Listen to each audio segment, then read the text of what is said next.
well, I remember it. Through it all, I learned so much about you. What a dirty shame, so bloody myself, what your sort of view. I'm anything cause this is you. You take it all back, you did it, you said it, now you will regret it. You can't take it all back, you did it, you said it, now you will regret it. Get rid my world with the things you do. You can't take it all back, take it all back. You did it, you said it, now you will regret it. Hi, and welcome to the Rave Live. I'm Linda Kay, and I'm here with Stevie and Mike of Drowning Pool. Welcome back to the Rave, guys. Thank you very much. Thanks for having us back. Absolutely. It's been quite a while. We were just talking about how last time you were here was back in 2004, the Headbangers Ball Tour. Yeah, sorry about that. Sorry we've been away so long. No worries, no worries. Glad you're back here today. And this tour, man, awesome. How's it been going so far?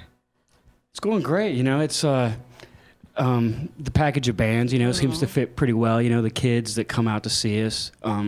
I think they get a good show from start to finish, and everyone seems to enjoy it. And then, you know, all the bands get along so well that we have a great time, you know, during, before, and after the show. So we're loving this tour right now.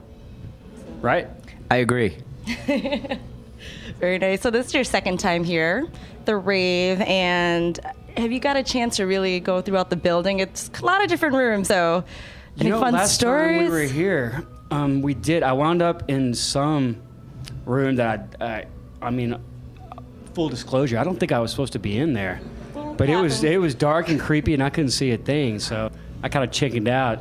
I hear they have a ghost here now or something. I hear of numerous ghosts. Either in the said a pool, ghost. the boiler room. Yes, I heard the ghost of like a little naked man. Is that true? I heard of one about a naked man. The Just a little craziest thing girl. that I have is like, I remember, you know, being led around, oh, you got to check out the secret rooms or whatever. That's what I was told.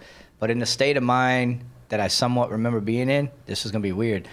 The pool's downstairs, correct? Yes. See, when I went to it, I could have swore that I went up.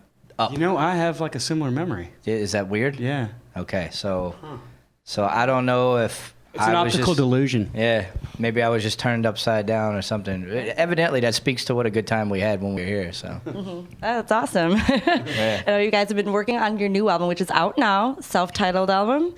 Tell us a little bit about it. it's killer. It's awesome. Everybody should grab it and buy it and spin it and play it. Right. We decided to stop messing around with just mediocre songs, and we just decided this time we're going to put 11 hits on the record and see how that works.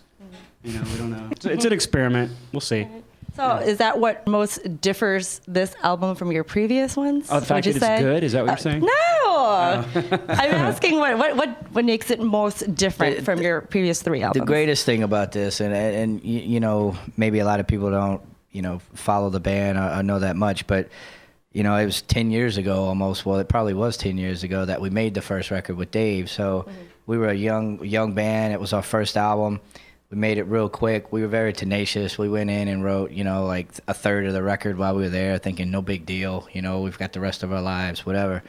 And then since then, just all kinds of ups and downs. So it was awesome. With that being said, you know, Davey passing, Ryan being in the band now, you know, probably longer than anybody. You know, not longer than you. Well, no, but it's just killer to be able to. The biggest thing about this, we've been able to make 2 records back to back with the same guy. So singing, that may not sound like a huge accomplishment but for us, it's been, you know, the biggest thing on our to-do list for forever. So definitely, the formula was set and just kind of continued on from the last album. Put another great product out. All right. Right. It's the first time we've ever been able to have success with a single, and then follow that up with success from another single with the same singer, so that people aren't completely confused when they hear the songs back to back. So I think that makes us a little more relatable to your casual listener out there, you know? Yeah, by no fault or design, and you know, we've had to take, you know, 3 to 4 years between records and pretty much start over each time from the ground up, with the exception of this one. So, and we were just able to get right back into the studio and get to work on it and get it back out there, you know, so it's awesome. And I feel like it's probably the best record we've made, you know, obviously since Sinner. You know, you can't really compare the two. It's, you know, it's a different band, obviously. Davey was on center. Now we have Ryan. I mean, the core of the band is still there. It's still the same feel to the band, but obviously it's going to sound a little different. But I think it's every bit as good, if not better, than the center record we made. Very nice. All right. Well, I want to talk about your support for our armed forces and you're involved. Can you tell us a little bit more about Wounded Warriors and about the GI Film Festival? We partnered up, thankfully, thank you guys, with the Wounded Warrior Project. We've always been really closely tied to the military, family members, brothers, sisters. And when, after the events of 9/11 and, we, like many other bands, were taken off the airwaves, and understandably so at the time, it was really the military that breathed new life back into bodies, particular, or the band. And just as we started gaining new ground through the military, that's when Dave died. But they were the guys that were always there throughout, kind of, like I was saying, picking us back up and breathing life into us. And we got to go over with the help of the USO and the IAVA and the MWR.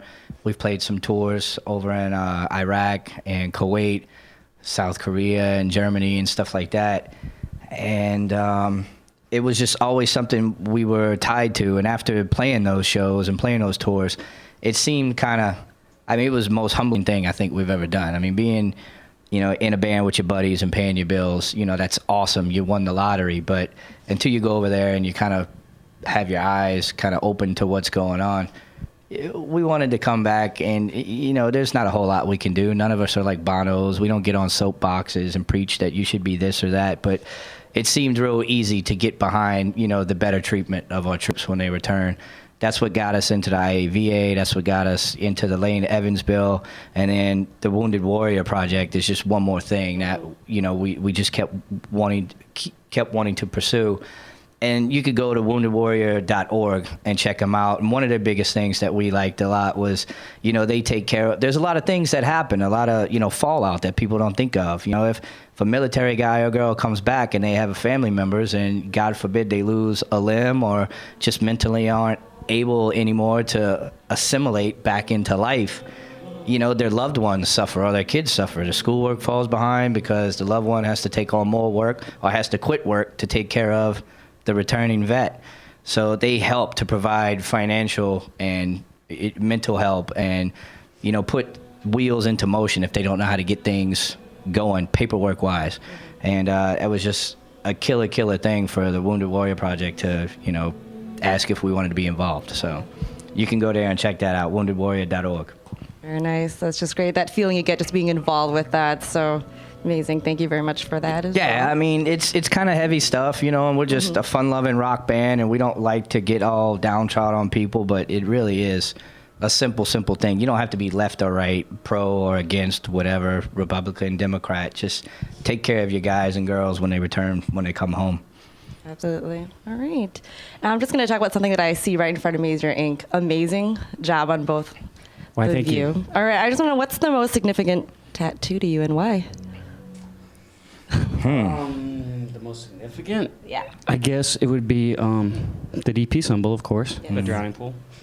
I remember when I first got this, we were making the first record, and we had many different incarnations of what the band symbol was going to be. And so this botched version being that's an early version. That's the earliest version that we decided was not so good.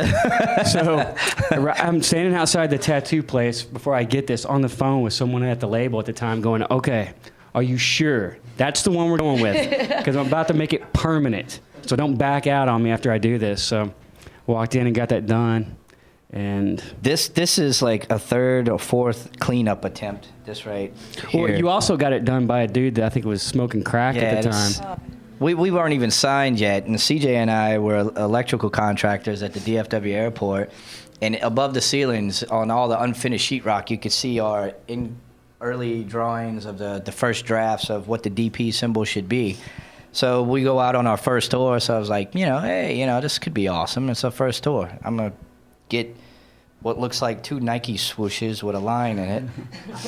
And I'll get some whacked out of his head tattoo guy to totally botch my arm up. Yeah, there was this bar we used to play in Dallas, you know, kind of a dive bar, but everyone used to go there and just get hammered. And we were pretty much the house band there. It was called the Vampire Lounge. And next door to it was this tattoo shop with the worst freaking name ever. It was called Pirate Penny's Tattoo Adventure. Yeah, how awful is that? And that's where Mike got butchered. There's somebody off screen that's just laughing because he's remembering all of this stuff, so it's pretty funny.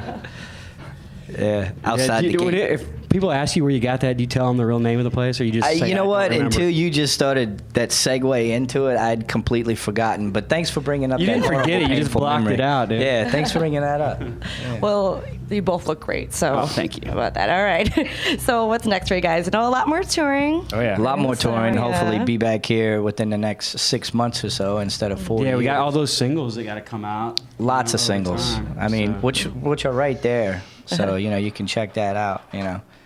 Best Buy or FYE or rip it off the internet somewhere. Whatever you want to do, just spin it. Get it off the Play it. Google machine. The intraweb. You heard of this? Yeah, a lot of touring, a lot of rock shows. Yep.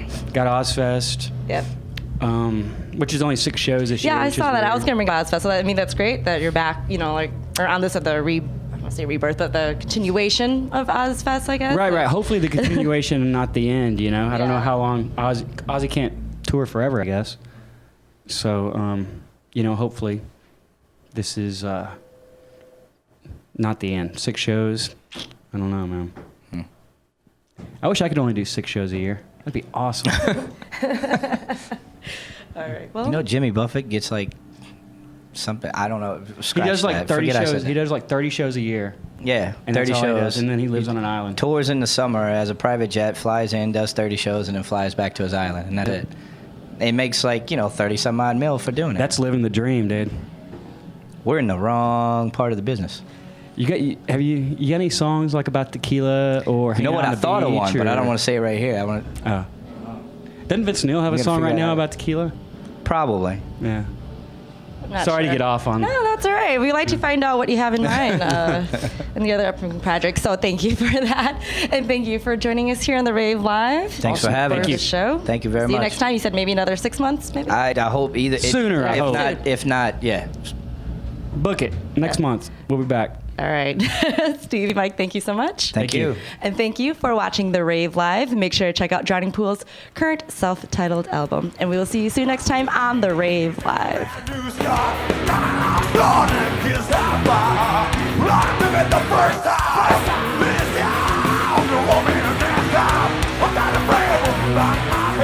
Like I did a goddamn my eyes are open wide and I'll tell you what I find. Yeah, love, regret, we are hiding.